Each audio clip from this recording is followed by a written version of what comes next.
Another round. Another round tomorrow.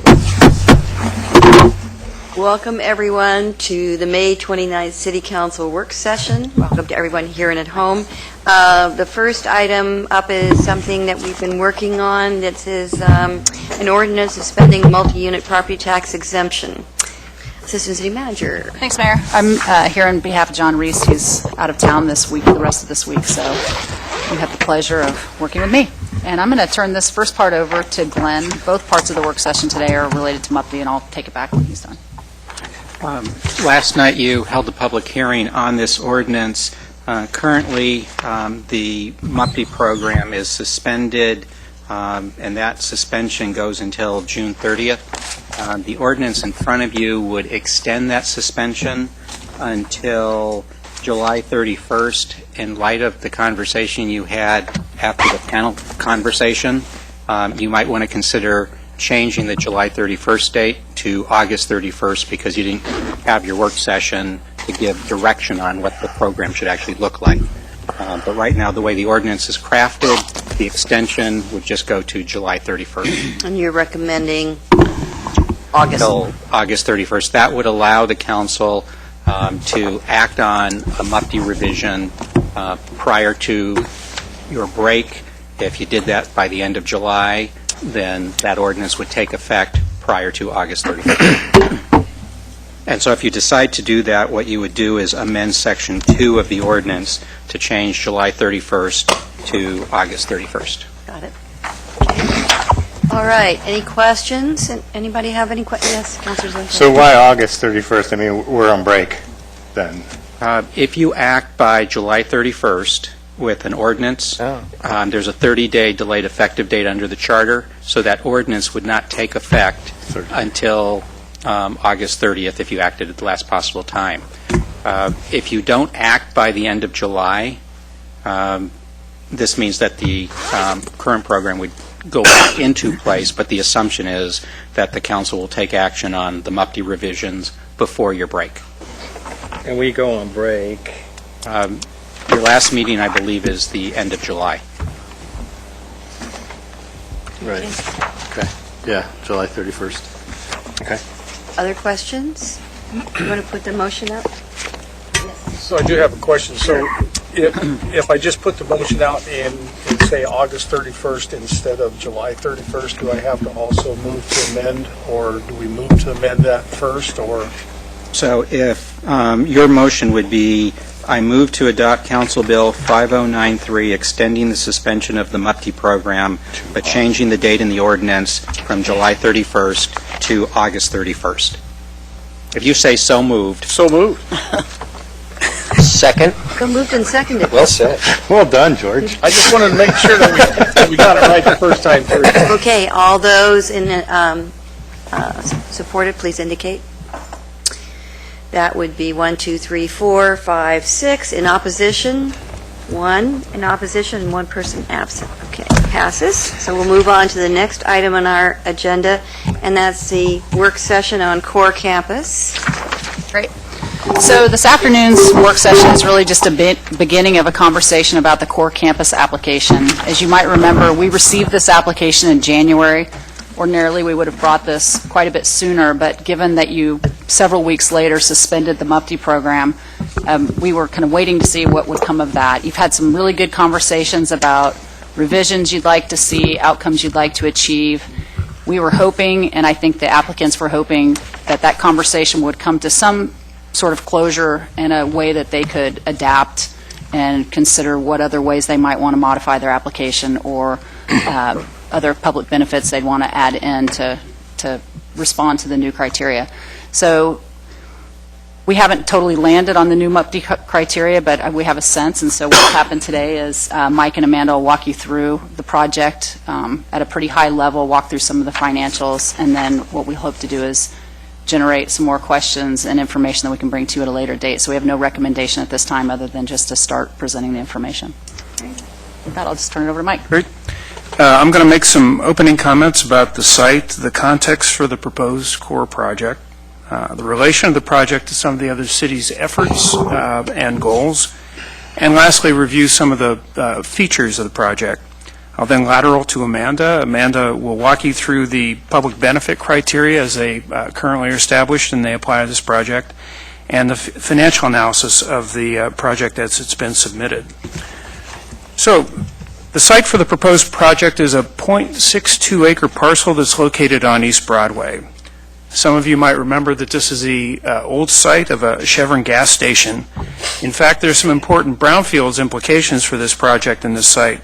The site continues to be monitored periodically for underground diesel and gasoline contamination, and that's under the purview of the DEQ. The site and the project connect with a couple of ongoing city efforts and goals. As you see, it's located in downtown plan area. Indeed, this site is only 5 blocks from the corner of Broadway and Willamette, and as such could contribute to increased activity in the downtown core and housing in the downtown as well. Development of this site will contribute to the overall redevelopment of the courthouse area, and this relates very well to the plan for redevelopment through to eWeb and the riverfront, so it's connected with some of our ongoing efforts. The site is also located along the Franklin Broadway corridor. Of course, one of the principal concepts coming forward through Envision Eugene is the idea of pushing denser development to areas along transit corridors. You can see that the project is also situated within a core commercial area, in this case the downtown area, and again along one of the principal Envision Eugene corridors. So to review some of the physical features of the proposal as it currently stands, this is proposed as a 12-story development. The construction type is concrete and steel, and that's a type that's rarely seen in this local market for multi-unit development. It's characterized by durability and adaptability. There are 197 apartment units proposed here with 501 total bedrooms. The core folks have proposed also on-site management on a 24/7 basis. This is a very dense development proposal, equivalent to 318 units per acre, and certainly one of the most dense housing developments in the entire metro area. This is not on residential zoning. It actually exceeds the density for R4 zoning. This is on a piece of commercial property, so there is no density limitation. Core includes 34 embedded parking spaces within the development. They are proposing to supplement this on-site embedded parking with off-site surface parking. Core has approached the city with an offer to either lease or purchase surplus city property located at 901 Franklin. You recall that this property has been available for sale for some time from the city.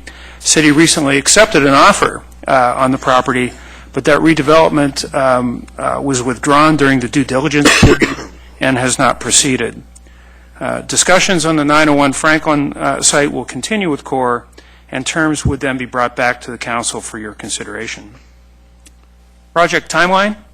The proposed to start construction somewhere around February, March of 2014, and to be in construction for a period of 14 to 16 months, which puts them in a position to take occupancy sometime around June or shortly thereafter in 2015. I'm going to turn it over to Amanda now, and she'll walk you through the public benefit criteria, again, as they currently exist in the MUPTI program, as well as a review of the financial analysis. All right, as Mike just said, I'm going to review the public benefit criteria and the financial analysis. As the core application was submitted prior to the February temporary program suspension, the existing program rules have been applied to this review. So here are the 8 public benefit criteria for MUPTI, which are scored, and the projects aim to receive a minimum of 100 points. The core campus application received 290 points, and that's for their density, their planned LEED Silver certification, the accessible units, and their location within the downtown plan area. So let's look at the math, the financial analysis. The MUPTI program requires all proposed projects to undergo a but-for analysis to determine if the project would not go forward but for the tax exemption. The fundamental question has 2 parts. Without the benefit of the tax exemption, would the project, 1, qualify for the bank financing, and 2, attract the needed equity? For the bank, the important factors are value to secure the loan and cash flow to cover the repayment. For the equity, the important factor is the level of return to the investor.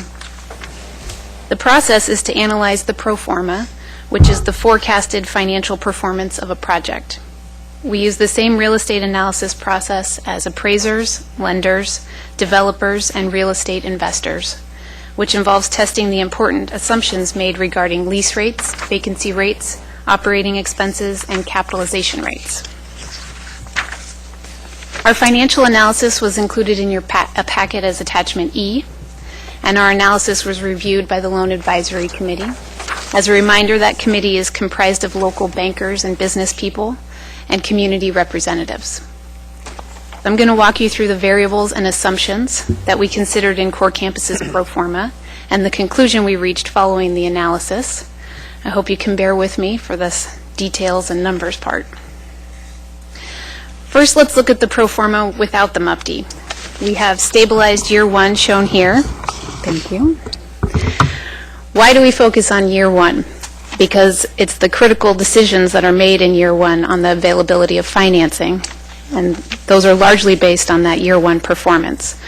Return to investors changes throughout the course of a project, but meeting a year 1 threshold is important for equity decisions also. So starting from the top, income is derived primarily through the housing unit rents, but they also anticipate having some rent from the commercial space, parking revenue, and some miscellaneous revenue from things like laundry, vending, cleaning, and fees. Core Campus is projecting the housing units to generate rent in the range of $1.83 to $2.23 a square foot, or a range of approximately $620 to $1,030 per bedroom. Given what we've seen in recent student housing projects, these assumptions are consistent with comparable rents for newer units, although they are higher than the Capstone project on 13th and at the top of the market. Moving down to the vacancy rate assumption, standard real estate underwriting typically adjusts income downward based on a vacancy rate. We've used a 5% assumption, which is consistent with multi-unit housing vacancy in our market. To get to the pro forma's net operating income, we deduct the projected operating expenses, which are expressed as a percentage of effective gross rent. Property taxes typically represent a significant portion of a project's overall operating expenses. With the property taxes included, we see operating expenses projected in the range of 30 to 35% for other projects with similar amenities packages. In Core Campus's case, operating expenses of 32% are forecasted. In our discussions with Core Campus, a local appraiser, and the Loan Advisory Committee, we concluded that the operating expense costs are reasonable based on the additional costs that would be expected for on-site management, operating and maintaining parking, and the level of amenities that Core Campus is proposing to incorporate in the project. After deducting operating expenses, the forecasted net operating income, or NOI, is an important variable. It ultimately determines the value of the real estate. Remember that the value of the project is one of the keys to qualifying for the bank financing. The project value is determined by applying a capitalization rate to the net operating income. In Core Campus's pro forma, a cap rate of 7% was used. When we consulted with a local appraiser, it was recommended that we use a range from 7 to 7.25%. And 7% is at the conservative end of that range. The value decreases with a 7.25% capitalization rate. The projected market value determines the maximum amount that can be borrowed for the project, based on the lender's required loan-to-value ratio, which is expected to be no more than 75% for this project. You see here that the loan-to-value is actually over that at 77%. Core Campus expects the permanent financing for the project to be provided by a national commercial lender and uses financing assumptions for interest rate, loan-to-value, and debt service coverage that match the expected underwriting criteria, 5.75% interest rate, and a 25-year amortization. In addition to the project valuation, which is important to secure the loan, The bank wants to see that the project has the cash flow to repay the debt, measured by the debt coverage ratio. The assumed goal is 1.25 or more, which means that for every $1 in debt, the bank wants to see that the project has $1.25 in cash flow.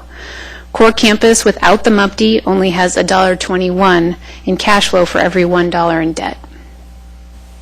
Core Campus will need to bring 25% of the project costs as cash equity, which is approximately $11 million, to complete the project financing. They've indicated that the primary investor for the project is requiring a minimum return of just under 9% in order to participate in the project.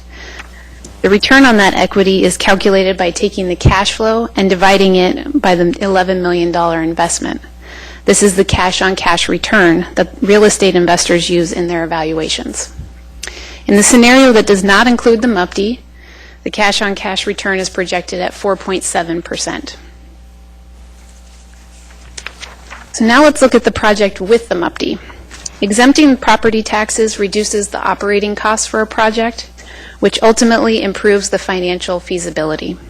Basically, either putting the project in a position to qualify for bank financing or to attract the needed equity investment, or both in some cases. Here, the year one savings from the MUPD is estimated at $449,000. In Core Campus's case, the important variables in our but-for analysis are both the ability of the project to achieve the financing and to achieve the equity investment. With MUPD, the value and the debt coverage ratio improve and exceed the bank underwriting criteria, and the return increases from 4.7% to 8.7%. So going back to the fundamental question, without the exemption, does the project qualify for the bank financing? Close, but no, not quite. Does it attract the needed equity? Not even close. The city's Loan Advisory Committee reviewed staff's analysis and unanimously concurred with the conclusion that Core Campus has demonstrated the project would not move forward but for the tax exemption. The committee also identified the construction type, durability, and adaptability as particular benefits associated with this project. I'll pass it back to Mike. As the council's been considering possible changes to the MUPD program, we've had continuing conversations with the Core Campus to potentially incorporate some of those ideas that are coming forward, some of those concepts, into the features of a MUPD approval, if an approval is appropriate in this case. Core proposal is based on the program that was in place at the time of their application, but they have been very open to ideas that have been emerging as part of the council's discussion. Here you will see an excerpt from the minimum threshold scorecard that the council previously reviewed. The core proposal addresses several of these issues. With respect to boundary, the project would be located within the downtown plan area, which is a high priority area. With respect to density, as I said, this is perhaps the densest residential project in the metro area. It certainly loads a significant amount of density onto a corridor. With respect to project need, that has just been addressed by Amanda, and perhaps you have questions, but we can get into that. With respect to green building, the core proposal is projected to achieve a LEED Silver certification, and it certainly meets that criteria. With respect to neighborhood contact, Core has met with DNA, Downtown Neighborhood Association. DNA has indicated their support for the project while citing issues of pedestrian and bicycle safety that they're discussing with Core. Obviously, there's quite a bit of contact going on between the project principals and the neighborhood. Affordable housing. Council's been discussing the idea of MUPD projects potentially making payments to support the city's affordable housing efforts. And we've been discussing the same approach with Core. These discussions are still evolving, but Core has forwarded the idea of making a stream of guaranteed payments back to the city in the later years of the exemption, at a time when the development should be stabilized and the cash flow and returns are expected to be more positive. These payments could, if we continue on that path, be applied to affordable housing efforts or to other purposes. You can see here the project return with MUPD becomes more positive in the out years of the exemption, years 6 through 10, and the average return over the 10-year period reaches 10.6%. CORE is proposing a stream of payments to the city starting in year 6 and ramping up through year 10, and you can see that at your place and on the screen. The average return for the entire length of the exemption would be reduced to around 9.7% as a result of these payments. And over the 5-year period, that payment stream would total $955,000. This is an emerging concept. Those conversations continue. We're having them not on a daily basis, but nearly. So these ideas are evolving as we go forward. Just go back to the context, the neighborhood context a bit. You can see here the property, the old Chevron station along Broadway. Currently, the tax flow coming off that property is just under $11,000. A little bit more broadly here, you can see the balance of the neighborhood, not the balance of the neighborhood, but some adjacent properties. Just as a few examples, the McDonald's property, a cash flow or tax flow of about $21,000. Storage facility across the street from the Northwest Community Credit Union site, a tax flow of about $30,000. The motel property, a couple of doors to the east from the proposed core site, tax flow of about $39,000. Under the terms that we've just discussed, the core project would make payments of just over $43,000 in year 6, according to this agreement, and at approximately $620,000 in year 11 when the exemption expires. With that, we look forward to your discussion today, and of course, we're scheduled to come back in early June. Thank you very much. Councilor Brown? Thank you, Mayor. I've got a couple questions to start off. My first question is directed to the Assistant City Manager. Is the core campus application consistent with the 5 downtown policies, plan policies that are listed on interrelated city policies section on page 93 of the IAS? Yeah, I don't have an answer to that. We'll have to get back to you on that. Okay, yeah, I need to see an answer to that. Would you like me to repeat the question? No, I got it. Is the core Okay. application consistent with the 5 downtown plan policies? Yes. Thank you. Second question is, evidently there's not going to be a big increase in auto traffic as planned for this project. So the second question is, will core campus be required to do a TIA, traffic impact analysis, specifically focusing on safety and convenience of bike and pedestrian traffic as required by the trans plan? My understanding is that under the current code, they'd be required to do a traffic impact analysis. Yes. The traffic impact analysis, as I understand, focuses specifically on traffic and traffic moves, and I'm not sure whether it covers pedestrian and bike traffic or not. I'm thinking that it does not, but we would have to confirm that. The trans plan has a requirement, so it's consistent with that. Because most of the traffic will, evidently, they're encouraging, bike and pedestrian traffic, and so that I believe that needs to be. We need to see that analysis. If I may, that is part of the substance between CORE's discussion, or the CORE and the Downtown Neighborhood Association. Those same comments came from the DNA, and I know that those conversations are ongoing.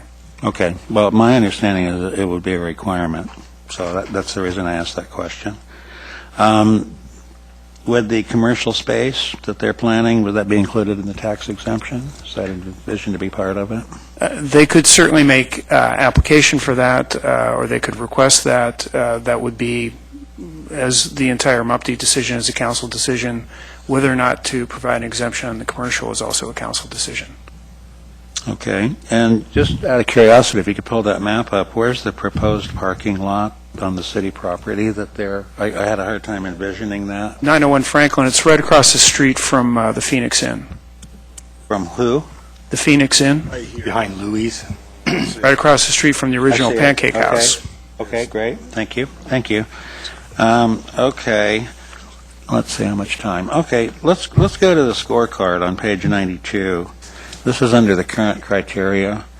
If we were to use our new criteria, which we're not exactly sure what that's like, but the green building would be, 100 points would be probably a minimum threshold requirement. And the location in the MUPD zone and the downtown plan zone of 100 points, that wouldn't be on there either. So if you subtract 200 points from the 290, you end up with 90 points. Doesn't meet the minimum for approval. The only identifiable community benefit that I can see, that real hardcore community benefit, there's no affordability, is 4 accessible units. And I'd like to pose the rhetorical question, is that really worth the $4.4 million tax break? In my opinion, it's not. Also, this it would have been nice to have the information about this plan you're talking about for the affordability. It would have been nice to have that in the AIS so we could study that proposal and do a little research on it instead of being presented, like Yeah, this ad hoc type of thing. I don't know that that's going to work. I think they might have to redo and resubmit their application, to redo the application absolutely, every round. Okay. You want to say anything before? I'm good. Greg? Do we have any figures in terms of what the outgrowth of the student population at the University of Oregon is looking like? In addition to that, I know that this is more or less directed for the University of Oregon, but there's also some future predictions for growth in terms of LCC as well.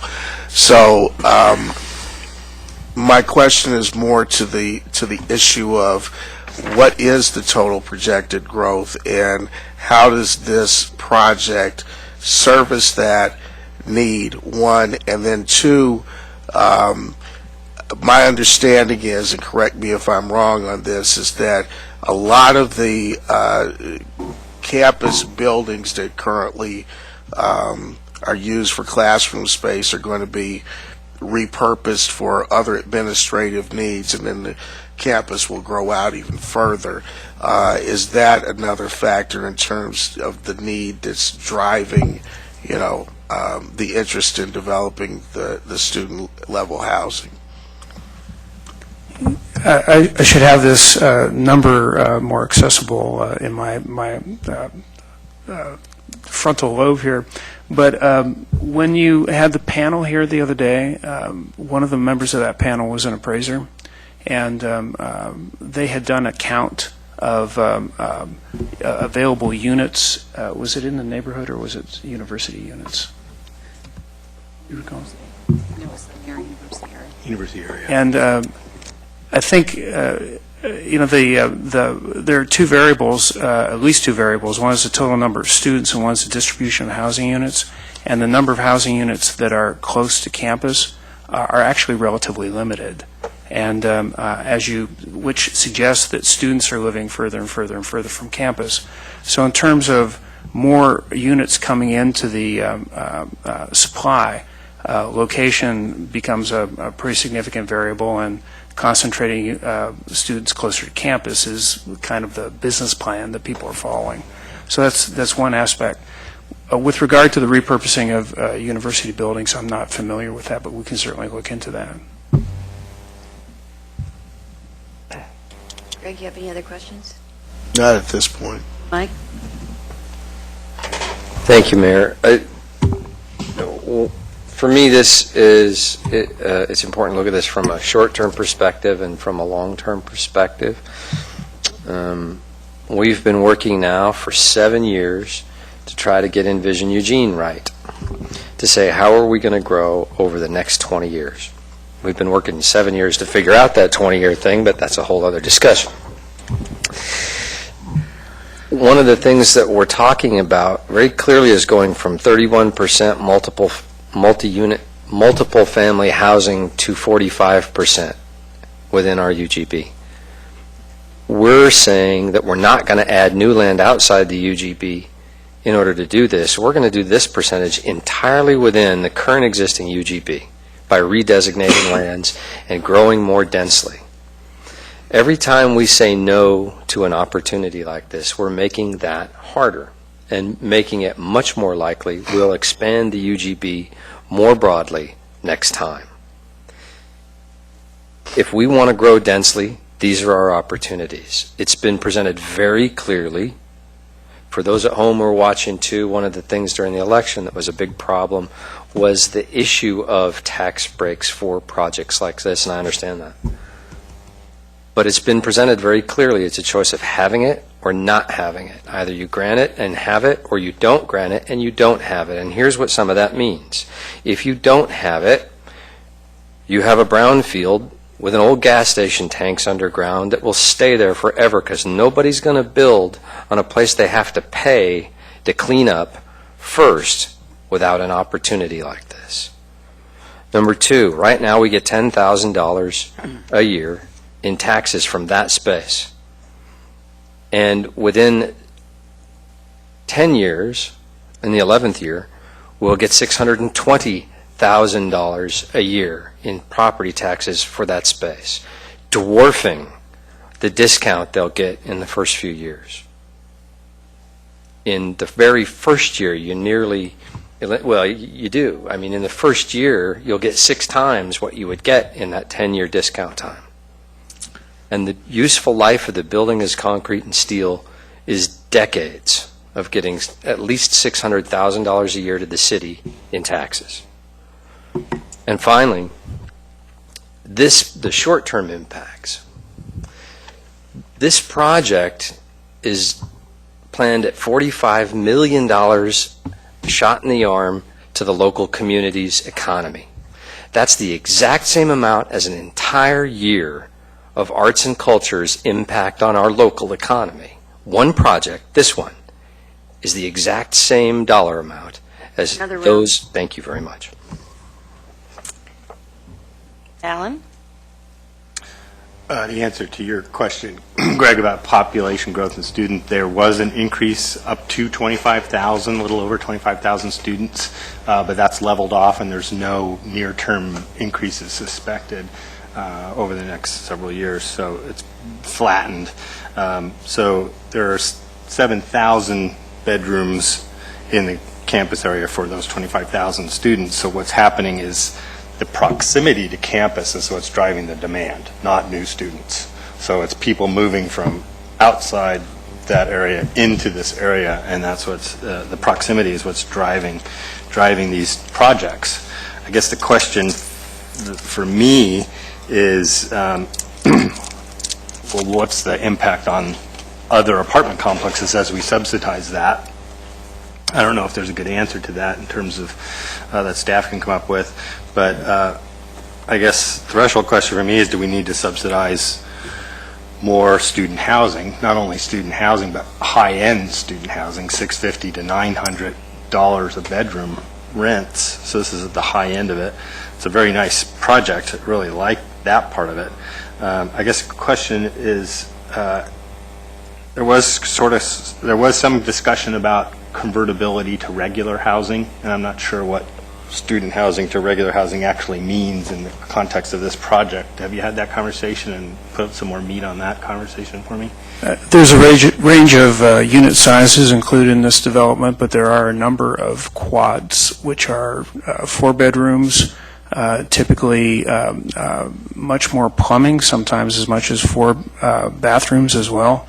We had that conversation with CORE, and they were pointing out, because of the style of construction of this building, it's really it's planned for in the future possible conversion to more typical housing, and it's just they would have to remove a lot of plumbing to make that happen, and remove demising of spaces and create bigger bedrooms and a variety of things. But they launched into that response relatively organically. It seems like they have a path forward. It's not a simple path, and it's probably not a cheap path, but it would be a reinvestment at some point in the future for a broader use.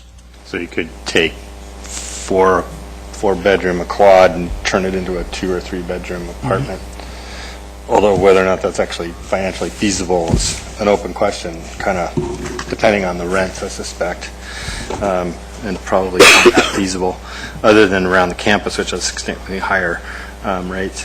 I also was interested in the traffic impact analysis and the bike ped analysis, and whether that was being required or not. So I'm curious to hear more about that. That's it. Betty? Thank you. First, as for that land sitting there for years, we do not know that. As we run out of buildable land like this may become more attractive. And this is, if anybody here doesn't, I'm surprised if anyone here doesn't know that people are really angry about our subsidizing developers. Many, many people are angry about it. And this sounds like a place like they're asking us to invest with them. If they do well, then we get somebody back to give for affordable housing. If they don't do well, there's nothing. If they fail, we're left with a failing house. It also isn't fair to local business people who do have, not on this scale, but have student housing. And it isn't fair for us to subsidize their competition. Competition is fine if people want to take a chance. And in my opinion, and what I think is that developers people who have money take a chance, and they risk their money with the hope of making more, and it isn't up to us to risk the public's money for them, for them to take a chance. This is, as Alan said, this is very high-end housing also, and with tuitions going up and up, I don't know whether students can afford this, how many students can afford that kind of housing. And they're also talking about taking an empty lot for parking, which might be developed into something else better in the future. We can't predict what people are going to want to use land for as we run out of land. Thank you. So it seems to me that at least to this point, I know your position, Betty, but it seems like at least on the rest of council, because you're in the process of talking about changes you might make to MUPTE, it seems that at least around this table now, there is a continued interest and commitment to MUPTE. And how it's going to be realized when you're finished looking at the criteria, I don't know. But I have not yet seen around this council table a vote that says we are done with MUPTE. In fact, we're doing just the opposite, it seems to me. So the question to me more is, for you guys, is really, what do you want to use MUPTE for? And what don't you want to use MUPTE for? And to be clear about that, because I don't see anything wrong with people looking at what we say we offer and thinking that they're meeting the criteria and then applying for it. I think to sort of profile those people as doing something that's not appropriate is wrong. We offer something, and they are applying for it, and your job is to figure out if you want to go for it or not. So I think the project looks good. I have to say that I'm like Alan, I really question whether we need to use MUPTE for student housing of any kind right now. I do think that's very different than multi-unit housing in general. So that's something for you to think about how you want to tool or focus MUPTE if you're going to continue to use it. And I guess that's enough of that right now. But I just encourage you to not vilify people because they're trying to use a process that we have in place, and at the same time really work to be clear on what this council is willing to support and not support, so people know what it is that they can apply for and can get support to do. So second round, George Brown. Thank you, Mayor. I'd like everybody I left you a copy with the underlining here. This is stuff that we should have had for this meeting. This is from my copy, which I printed out last January, of Core Campus's application. It's 41 pages. We should have had this at a long time ago, so we could be looking it over. By the way, I'm just going to ask everyone here a question. How many people have read this, the whole thing, at the table? One? Okay, good. Me, that's two. Please go to, this is a copy of, what I gave you is a copy of page 23, developer risk. I'm just going to read some of these things. Basically what they're doing is they're acknowledging all the tremendous risks associated with this project. Okay, A, eventually interest rates will increase. This will have the result of reducing the profitability of the project and potentially push the project toward operating at a loss if other risk factors manifest. All right, that's a risk. So what are some of the other ones? And they are manifesting right now, really. Go to B, vacancy rates. There's lots of projects that are being worked on now. There's projects in the building stage that haven't been occupied yet. It is impossible, I'm quoting, it is impossible to know how many of these projects are on the drawing boards currently and what the carrying capacity of the housing market ultimately will be. I couldn't agree more. Down below, with rent reduction comes a reduced rent on investment. In the university area, property managers are currently offering incentives for attracting tenants. Yes, they are. They're dropping their rents. There's vacancies all over the place, and some of the new projects aren't even online yet. It's a tremendous risk. University enrollment. The University of Oregon student population is not going to increase substantially over the next 5 years without an increase of facilities, classrooms, and faculty. The university can't afford to do that right now. And they're not predicting a big increase over the next 20 years of student population. Quote, there is quite a bit of speculation about this information. It is unclear or uncertain if this is the direction the University of Oregon will take in terms of limiting enrollment growth. Herein lies additional risk.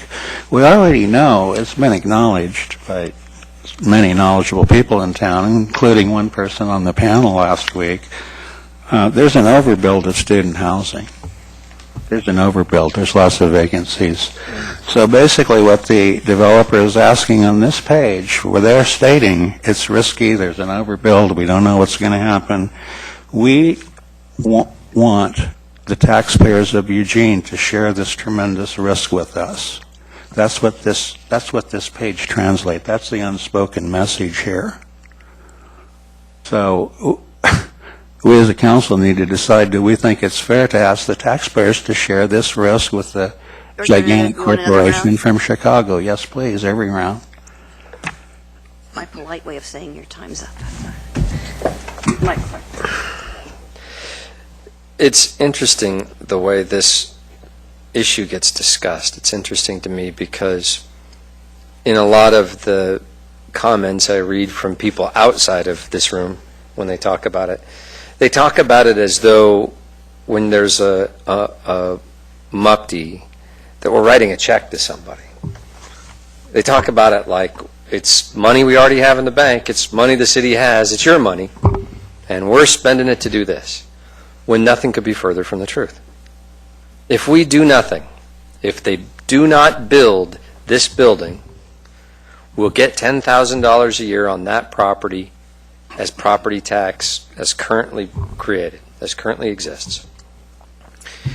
If we agree to this, they'll pay $620,000 a year in property taxes. That's a considerable chunk of money that the city could frankly use right now. It's just that we're saying you don't have to start paying it for 10 years.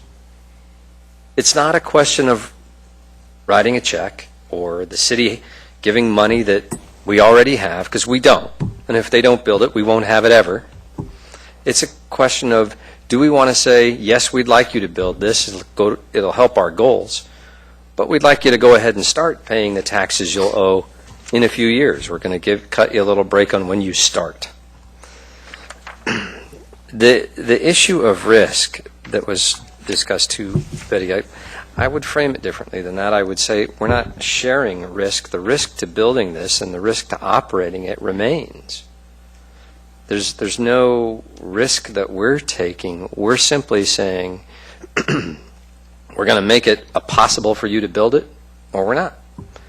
The folks who were here at the table the other day, our loan advisory committee, everybody who works in this all knows either a project like this pencils out and they can get the loan from the bank to build it, or it doesn't.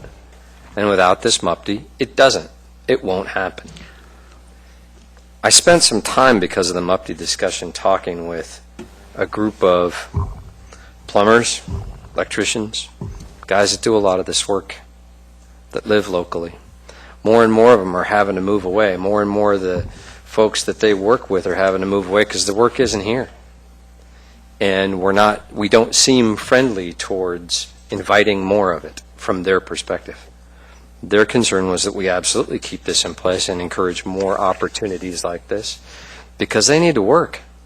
$45 million in the effect on the local economy is an awful lot of money, and it pays a lot of paychecks, and it pays a lot of mortgages, and it buys an awful lot of food for people that work for a living, and I'd like to see us not cut this off short. So I've got 5 people in the queue. I'm going to move George Poley and Christoph because they haven't been in the first round, and after them I have Greg, Alan, and Betty. So, George. Thank you. I just have a couple of questions, and part of it is kind of a follow-up to what Mike was just talking about. If, this whole conversation is based on a lot of projections and gazing into a crystal ball, which none of us have the ability to predict. So if, for example, the MUPTE's granted, they build the project, and it doesn't make it and it fails, what would the city of Eugene be responsible for paying, if anything? What comes out of the general fund money if this project fails? Nothing, right? Nothing. Okay, so if we grant it, and even if it does fail, we're not out anything. In fact, we're still ahead. In addition to the $620,000 a year that we'll start getting in 10 years based on what the presentation given to us was, that after year 5, in year 6, it's projected that there'll be a contribution made to affordable housing, which I'm sure if a supermarket went in to this property, they wouldn't do. So again, I think we're still ahead. My concern over the whole issue is the growth in student population or student age population, which this project is geared to. And all the conversation that we're having is about the growth of the university, new students to the university. Well, there's a couple of things, and it's been touched on, is that currently we're starting to see that population spread out within the community, and it's my contention that a majority of students would rather live in close. Also, has anybody talked to Northwest Christian University about their projected growth rate and LCC about their projected growth rate? I haven't heard anybody mention that. So it's not just the University of Oregon, although they're the main driver behind this. There are other institutions in this community that attract college-aged people to our community, and I think we need to take that into consideration. But again, my major concern is those projection numbers. Chris? Thank you for squeezing me in for a first round. Realizing that this conversation to me is really a reflection of what we've been talking about in terms of our community rhythm. I think this conversation is very symbolic of where we are in terms of our rhythm. Where we are right now is we're resistant to big projects. We're resistant to big. We like small. We also are very comfortable with slow things, not fast things. If something is happening now, that makes us uncomfortable. We like things that are happening 10 years from now or 5 years from now or at some point in the future. We like slow. We like to think about it. We're also uncomfortable with new, different stuff. We like familiar stuff. We like stuff that we know what it is, but we don't like, this is weird, this is new, this is different. We also like things that are very focused. I can clearly understand what it is. And I think in this case, it's a big, different, fast project. And I think instinctively, we're kind of nervous about that. We're nervous about what that might represent. We talk about density, and we've adopted land use policies that say we want density. I'm struggling to figure out how we can achieve density with little small projects or do it in a small way. I mean, density by its very nature is something that needs to be fairly large, and you don't want to do density in the outlying areas. I agree. I don't know if we want to expand an urban growth boundary to promote density. Density out in the hinterlands is not wise. You want density in your core area, and that's what we're talking about. But once again, density means big, and big is scary, and I don't know if we want to do that, which puts us in a whack-a-mole situation. We want it, but we don't want it. We like it, but we don't like it. We aspire to it, but we don't actually want to do it, and I think it creates difficulty for us. One of the things in terms of student population, LCC is mostly day students, so there would be very small growth. But Northwest Community, I think, Northwest Christian, I think, is a one to talk about. Another thing that occurred to me, too, is an increase in students, and this gets on to Alan's point, it's the student movement, the shifting of students. And one of the issues we've dealt with in terms of density is neighborhood character in the university area. And one of the issues we just talked about not too long ago was the pressure on the South University neighbors and the West University neighbors of encroaching density in their area. This could take some of that pressure off of that. Because if this project can accommodate a moving student population, the pressure on the South and West University neighborhoods becomes less. Because right now there is a desire in that area to build a lot of student housing, and it's encroaching. And I think this could maybe be an opportunity to look at that. But like Alan says, I'm very interested in the conversion element. I like to hedge my bets, and to me the convertibility, I think, is a major factor in this. Greg? Thank you, Mayor. I've got 4 quick questions, and the first two are kind of related to each other. Where are we at in terms of assessing, other tax-exempt programs and other university communities that create the environment for some competitive kinds of opportunities there? In other words, what I'm trying to say is this: is that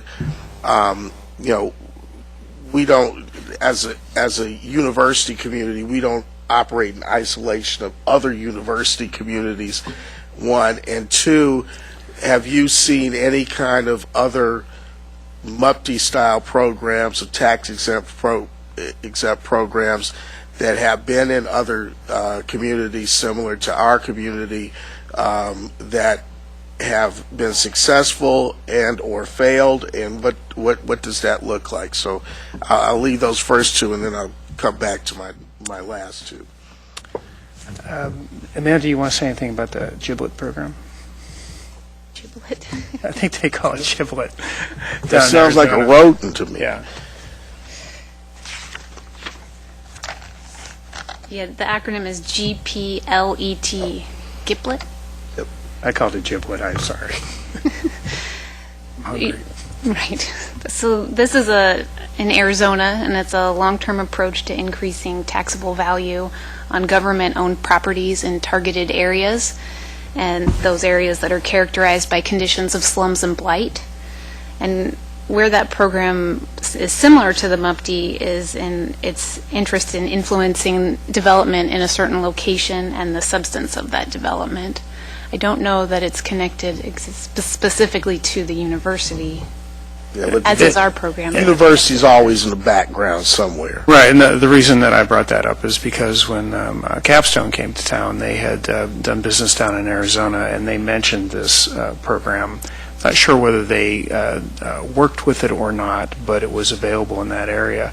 But it's very prescribed. It's not generally available like the MUPTI. It's specifically available for certain types of properties. We have not done research on other university communities. Certainly, we could take a quick look, scan, and see what we find. That would be real helpful to see how other people, because again, I kind of question, not to be argumentative with Alan or with George here, but item C, the university enrollment piece of this. I hear conflicting, reports coming from the university about, how much more that they want to drive up, their enrollment figures vis-a-vis the fact that, they've got some financial issues that they're dealing with too. And one of the ways that you do that is by growing out of those issues. So I'm not sure exactly, where they are, what that's going to look like, but it would be helpful if they could provide a little bit of clarity around that, because I'm not exactly sure that, we're going to see this leveling effect. I think we may end up seeing more of a spike at some point. The other two issues that have been brought back, and one of the issues that I heard loud and clear from the Downtown Association, Downtown Neighborhood Association, is about the safety issues, specifically around lighting and, public safety and those kinds of things, because this is not exactly one of the, most well-traveled areas. It could be if this project comes to fruition, but I think there are issues around that I'd like to see further teased out of this. And I think that's it. It was 4, but now it's down to 3. I just feel like I want to interject one thing, because we've heard over the last couple of months many times about Mufti's being responsible for all the growth of student housing in the university area, and we see buildings popping up everywhere.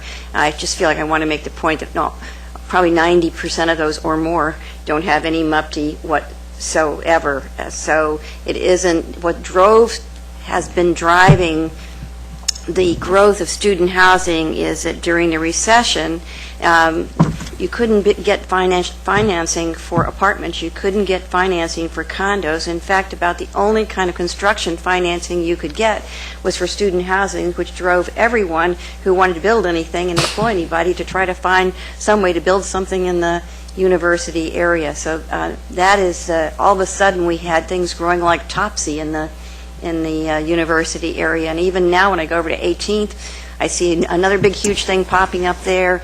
It's still happening, and those do not have Muftis. So just want to make that point. Alan? Yeah, I guess I'm not worried about the project failing. What the folks at the Hub told me, that they're specifically targeting international students, which have much higher incomes and are able to pay these high rents. I don't see that as a problem for them, at least in the short term, unless something happens with the mix of international students and that number starts to fall. So in the short term, I don't see that as an issue. But it is a high-end project. I mean, it's $650 to $900 a bedroom.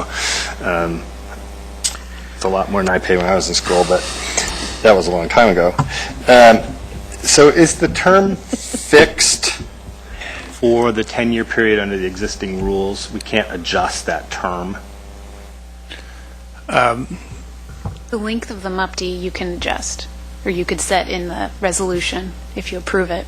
So we could make this a 6-year, 5 or 7-year Mufti, Yes. and without a problem. Okay, that's helpful to know.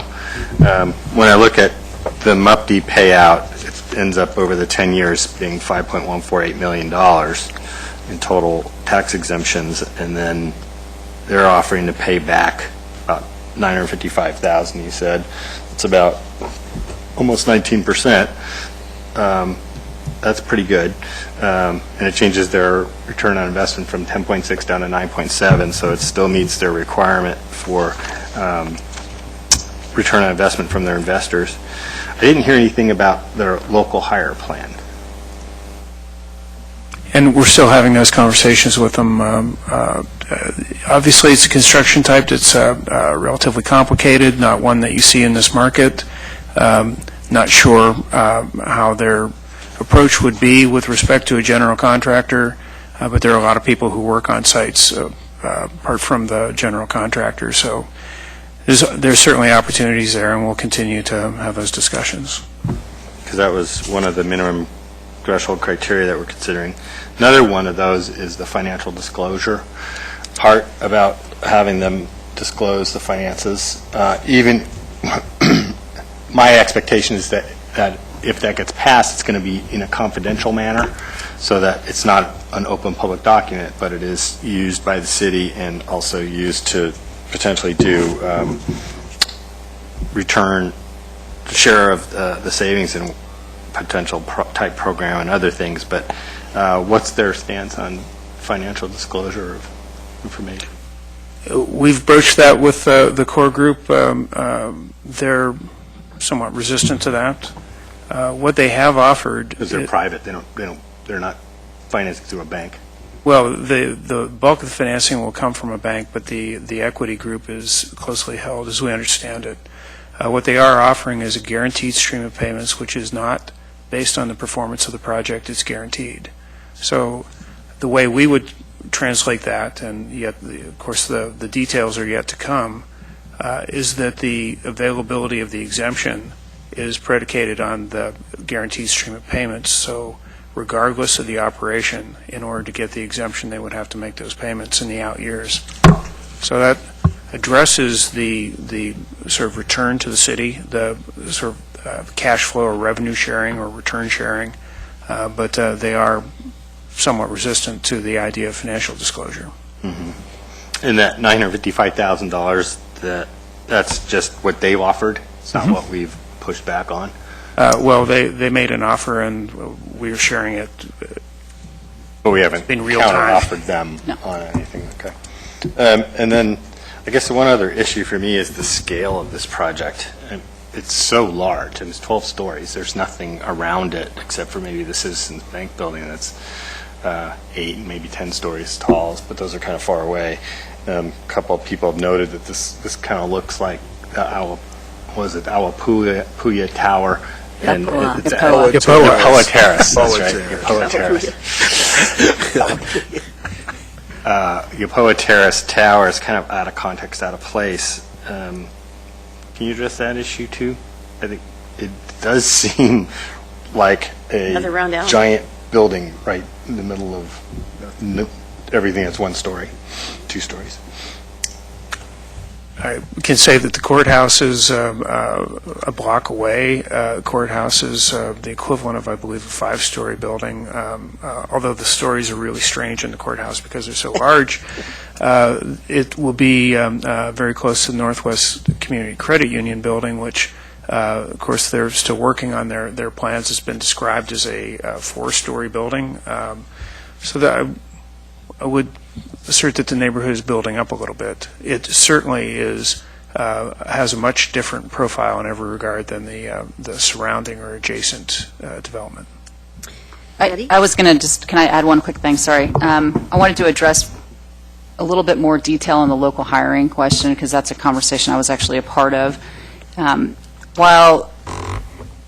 Because they're out-of-state developers and we just started to have this conversation, we weren't able to provide you with any sort of guarantee of local hires in the way that we're talking about in the criteria. But what I did learn from them is when they hired their general contractor, I won't remember the exact construction term for this, but they don't allow their general contractor to actually do work on site. So they hire a general contractor that's basically a facilitator, their project manager, and everything that's done on the site is done through subcontractors. And according to what I've heard, they have a pretty good track record of hiring largely local subcontractors to do that work, with some exception being the general contractor, who's the project manager, might be somebody that's from a larger city like Portland that has experience with that large-scale steel and concrete construction. The second part about the height, I've had this conversation with a number of people as well, and it's surprising. People will say either, I think it's the greatest thing ever, it's the type of construction we need to see along the corridor, or it's way out of scale, it's too big, it's going to look strange there. It's hard to know how that corridor is going to build out, so it will be, I think it will resonate with the courthouse. If you look at the materials, there'll be some similarity, but I'm not sure how that will play out, especially as we start to think about the eWeb development as it comes up from the river to Franklin. You know, that zoning does allow for 120-foot high buildings, and so it could be that that's the trajectory as you go down the corridor, but I think it's a matter of taste, people's own design aesthetic. Hey, Betty. Okay, I just want to respond to a couple of things. The one thing of the accusation that I'm vilifying the person That is not true. I would think we would be the villains if we give in to it. That is, I think anybody would ask for a tax exemption if they thought they could get it. Just about anybody. Some people would, but just about anybody. So I'm not blaming them for asking. I would be blaming us for giving it and for assuming a lot of the risk for them. As for our not having any risk, if we are depending on their contributing to low-income housing and other things that they promise, and it doesn't happen, that is the risk. If we make an investment, and as for not making an investment, as for not being any money, we would lose the $10,000 a year we're getting now. We might lose what we might get from someone else in the future. We really don't know who else might want to use that space. And I don't, about the slowness, which Chris mentioned, about people not liking things that are slow, how slow is it to wait 10 years for any tax return? That's pretty slow. Well, people like slow. It was the other way around. Oh, okay, I thought you meant people who don't like this, don't like something big and fast, like slow. But I don't mind if it's big, I don't mind if whether we're not even discussing whether they can do it or not. If they want to buy the property and do it, that's another discussion if we had any power over that. But if we're subsidizing it, then that is something for us to decide. Thank you. So next round is George Brown and George Poling. George Brown. Thanks, ma'am. Well, I'd like to point out that, you say there's no cost to the city for 10 years. That's not true. The project gets built. I've seen emergency vehicles 3 times at the Capstone project at 13th and Olive so far, and I don't go over and monitor every day. That's just driving by. I've seen. So we are providing a service, and the thing's not even built and occupied yet, and other services will be provided throughout the 10-year period once it is completed. There's lots of big trucks tearing up the streets. That's going to be an expense down the road. So to say that it costs nothing is really not true. So I just want to point that out. I have a question. Who is the equity partner? We know that? That hasn't been disclosed. For instance, we know that Kane Anderson is Capstone's equity partner. I do have it. Okay.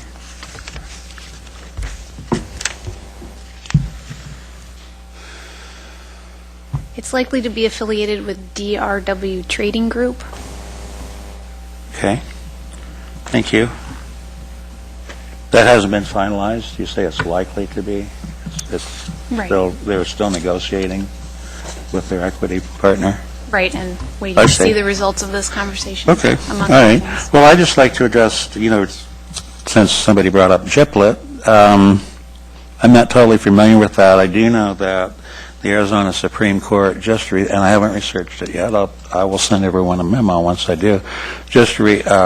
Had a very important ruling severely limiting and correcting some of the abuses in some of these programs, these tax incentives to developers in Arizona. Arizona's really changed the last few years. It's not wide open like it used to be. They have an anti-corporate gifting law. They've changed all kinds of things. And I'll report on that more. I think it might be related to GIPLET.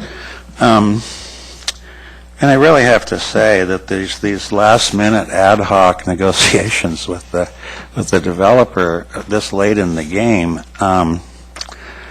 that's really disturbing to me. We're not being involved, only staff is. There's no criteria. We just look at and we're getting away from analyzing this project. So if you look at it, there's no affordability component. There's virtually no community benefit component other than the 4 accessible units. Is that worth a $4.4 million tax exemption? I don't think so. There's no financial disclosure or monitoring requirement. They were fully aware that we were going to do a deep review of our program. They knew this before they turned in their application in January, yet they turned it in anyway. I imagine with the hope that council would say, oh, well, we got to play by these old rules as they exist now, even though we're getting ready to change them significantly. I will just tell you there's absolutely no appetite in the community anymore for the MUPTI as it stands now, and I would like to keep it as a useful tool, but it has to have a severe makeover. And they submitted their application. Yes, please. George Bowling. I'd just like to address Alan's concerns about local hiring. If you'll remember the conversation from the panel the other day, one of the gentlemen addressed that, and he said part of the problem about being too restrictive with the local hiring requirement is this area is severely lacking in those skilled employees that do the type of work that's needed. So if we demand a 70% local hiring, whatever the percentage is, and the workers aren't here, what are we going to do? So I think when it comes to local hiring, I think we need to be real careful how we look at that, not only based on what other projects are currently going on within the city, but the skill level necessary for whatever the specific trade is do we have those people here in this, even here in this community? So that's just one of the issues when you're looking at the local hiring requirement. And then also about the height of the building. I mean, if we're talking about really going and trying to stick to the Envision Eugene vision, we may see more of the taller buildings going in our community, and this just might be the start of the changing of the Eugene skyline. Alan? So, two pieces of information. I would like, if you could provide a financial analysis of a 5- and 6-year MUPTI term, that would be helpful. And then second, can you check if they would do an upfront payment of the payments that would be equal to the net present value of those payments, so that it eliminates our risk of it not potentially doing it? And alternatively, maybe it's a contractual obligation back to the corporation as opposed to the limited liability corporation, which will be the project. So the parent corporation is on the hook for those regardless of the project's success or failure. Yeah, Mike? Just to respond or make a comment, MUPTIs, as they currently sit, can be assumed when properties are purchased. If a property was acquired by a lender, if there was a problem with the ongoing operation and it was acquired for collateral value, I'm sure the lender would have every interest to keep that MUPTI in place and operable, and it would be subject to that agreement. So as we conceive it, and the details yet to be pounded out here, but those payments would be a condition of the MUPTI, and if the payments are made, the MUPTI is lost, and that has an ongoing value to a successor owner or a financial institution that may hold that property for a period of time.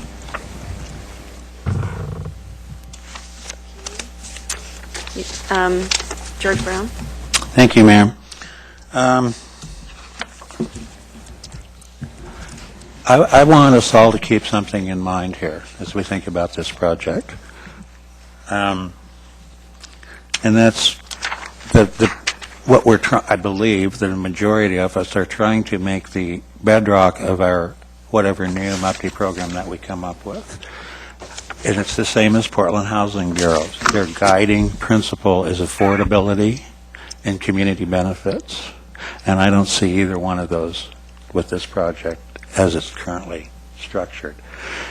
There is an aspect about the project that I do like. I like the tower. I like that. I like the density. I think, that's not appropriate in neighborhoods to plop it down in the middle of a densely, single-family house neighborhood. It's not appropriate at all in most cases. That's appropriate. That's great. I mean, I really, that's the only part of it I like so far. And I just want to quote, this is from Portland Housing Bureau's core value of their multi-program, quote, to provide transparent and accountable stewardship of public investments, end quote. And I think we need to keep that in mind too. as we continue this conversation, along with affordability and public benefits. Now, all these last-minute adjustments to their application and negotiating, see, we're doing what we say that we don't want to do. We're providing uncertainty now for the developers. And so this last-minute stuff, we're going to come down to the last day, and we're going to have to slop something out and approve something without, proper reflection and discussion and analysis. So, probably, I think the best thing to do is, we'll see how this plays out, but the way I'm feeling now is to reject this proposal. Let them resubmit after we've nailed down our new policy, and if they can meet the affordability and community benefit and other threshold requirements, that's fine. I would say if they can do that in that spot and build a tower like that, I'm all for it. But not the way it is now. Since those two components are lacking, those are the most important things. And without those, there's just no possible way we can subsidize yet another overbuild of student housing. It doesn't make sense. University enrollment has flattened out. LCCs has flattened out. I've heard this from people that work there in enrollment. The university does not expect a big jump anytime in the next 20 years. So this is not a wise use of taxpayers' dollars, but it may be under the new program if they want to resubmit and do a project. That could be great. So, Greg, you're next. I did want to say this. It seems to me that maybe one of the things that keeps bouncing around here, and maybe this will be part of what you come to with the new MUPD requirements, but it does seem to me that there's a difference of opinion about what community benefit really means. It means one thing to some of the people around the table and another thing to other people around the table. So coming to some kind of mutual understanding and agreement about what you mean when you say community benefit could help with the decision making. We wouldn't have to circle the barn every time about whose community benefit means to whom. So I think I just ask you to think about that as you work on this too. Greg. Mayor, I think that's an important point, because one of the things that I'm trying to see out of crafting this new MUPD piece is a defined benefit, a defined, community benefit, as well as defining what the contributions are from developers to, that community benefit. But I have one request here, and that is we move forward with our conversation about shaping the new MUPD, ordinance here is that while, I appreciate the effort of bringing the panel last time, I do think that we kind of got off track, and I would prefer that we look to have, more substantive conversation and presentation that moves us forward in this dialogue, instead of kind of having this other side piece that I did I appreciate it, but I didn't get a lot of value out of it. So I would really appreciate if we could have a much more focused discussion as we move through this, and have some presentations that are really germane to, us crafting a better piece than what we already have right now, which is, I think, the goal of everybody here. Alan? So I guess, what is the public benefit is a good question. You mentioned Portland, George, that they are looking towards affordability. I don't necessarily think that needs to occur within the project, which is why I proposed in our reform of MUPD the idea of the project contributing to an affordable housing fund. And what they're proposing, but I don't think it's sufficient amount, is that nearly $1 million in payments into that affordable housing. So I would put that in clearly in the public benefit category. I think LEED Silver is a marginal public benefit. I think LEED Silver on these commercial buildings is about equal to the code in terms of energy use, which is a big part of what I think LEED is about. So that's a marginal public benefit. I think something beyond that is would be more of a public benefit, and also a benefit to the people who run the building. So I guess I don't agree that there's no public benefit here with those two things in mind. Okay, so if there's, Greg, if there's anything else in terms of what you need to, or would like to have in terms of a substantive discussion that would help with this, please let us know so we can provide that. Mayor, I just thought that the last presentation was a little bit of a curveball, and it just kind of, threw me off a little bit there. I thought we were going to be discussing other things instead of having this panel presentation. I just want to be sure everybody has what they need so that we can move along in an iterative fashion in a way that makes sense to everybody. All right. Thank you all. I have a... Yes. We're still... Yes, Yeah, we have time. Yeah, no, I mean, I'd like to kind of reiterate what Greg just said. I mean, that panel discussion, I know it was well meant, but I thought it was totally ineffective and virtually worthless, personally. I learned a lot. The panel was unfamiliar with Portland Housing Bureau's multi-criteria, and they seemed to be very foggy about all the discussions we've had so far of our proposed changes. So they couldn't really address and say, well, this part won't work, or this part could work, but it could be difficult, or there was a disconnect there between the two different conversations.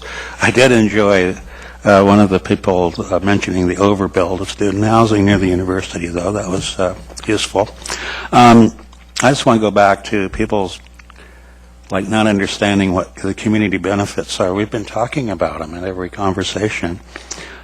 Affordability is one of the biggest ones. Family units with family space, community space, open to everybody, and units accessible to vulnerable populations. So we've got Portland Housing Bureau has a whole list of what they consider community benefits, and we have been discussing them. So it's not like we're in terra incognita here.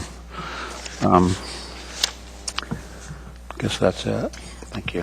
I guess the only thing I'd add to that is that I still hear around the table that, George, but I also hear from the other side of the table community benefit in terms of jobs, community benefit in terms of meeting community goals. I mean, I hear a whole range of things come up every time around the table, and all I'm suggesting is the more clarity you all have as a body, the easier it is for staff to help you get where you want to go. So that's all my point is.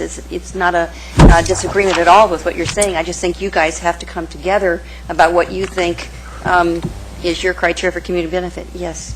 I was just going to add that I was responding to that a little bit. We've had the late information really has to do with the fact that they applied in January, and you've been having these conversations around the criteria, and they've been responding to it. And similar to what we did with the capstone application, you had conversations about the benefits you wanted to see, and we ended up with an outside memorandum of understanding about how to address the different things that came up at the council table. So in anticipation that you would be asking those questions is why we brought the information to you as we've received it. So.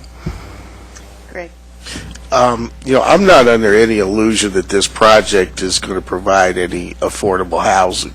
I mean, this is a project where people are trying to make money, and I don't have any problem with that whatsoever. What I think that we need to get to is to clearly define, what our expectations are early on in terms of defined benefit as we discuss the, code further, and understand too that you have to prime the pump a little bit sometimes to get what you want to get to at the end of the day. And I see us at some point realizing significant public benefit as a result of filling one of our less attractive pieces of real estate in the downtown core than what we have done, in the past. We're moving forward. I think that this is part of us moving forward if we can work out some of the details and some of the issues that Councilor Brown and Councilor Taylor have brought to us. So I think that 10, 12, 15 years down the line, somebody will be saying that I think we may have done the right thing here. Okay, thank you. Anybody else? All right, thank you very much.